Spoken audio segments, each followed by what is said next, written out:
ဆေးရုံခန်းထဲမှာချင်းချင်းလေးရဲ့အသက်အန္တရာယ်ကစိုးရိမ်ရတဲ့အခြေအနေကိုရောက်သွားပါပြီ။နှလုံးခုန်ရက်မတက်ဖြစ်သွားတဲ့ကလေးမလေးကိုကြည့်ပြီးဥက္ကဋ္ဌကြီးလိုရောင်ပင်ရဲ့ဒေါသကအထွတ်ထိပ်ကိုရောက်သွားပါတယ်။သူကခင်ထက်စင်ရဲ့လူကိုဘားကိုရိုက်ချလိုက်ပြီးချင်းချင်းသာတခုခုဖြစ်ရင်ခေမိသားစုတစုလုံးကိုသူမနဲ့အတူမြေမြုပ်ပစ်မယ်လို့ကြောက်မက်ဖွယ်ကောင်းအောင်ကြုံးဝါလိုက်ပါတယ်။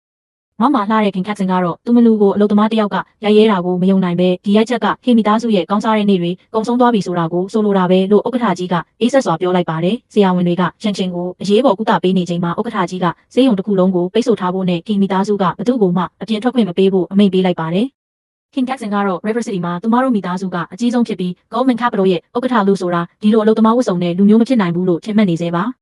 သူ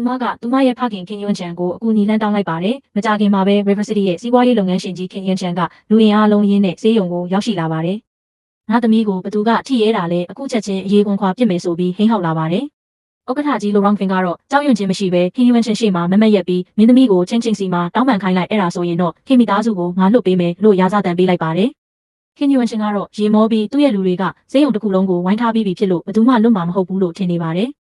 ဒါပေမဲ့ဥက္ကဋ္ဌကြီးကပြုံးပြီးမင်းလူတွေကိုပြန်မေးကြည့်ဦးအခြေအနေကဘယ်လိုလဲဆိုတာလို့ပြောလိုက်ပါတယ်။ခင်ယွန်းချန်ကစက်နဲ့အမိန့်ပေးဖို့စ조사ပေမဲ့တစ်ဖက်ကပြန်ထူးသူမရှိပါဘူး။တကယ်တော့ဥက္ကဋ္ဌကြီးလိုရောင်ဖင်ရဲ့လက်ရွေးစင်အဖွဲ့ကခေမိသားစုရဲ့လူမိုက်တွေအားလုံးကိုစက္ကန့်ပိုင်းတွင်းမှာတင်ရှင်းလင်းပစ်လိုက်ပြီးဖြစ်ပါတယ်။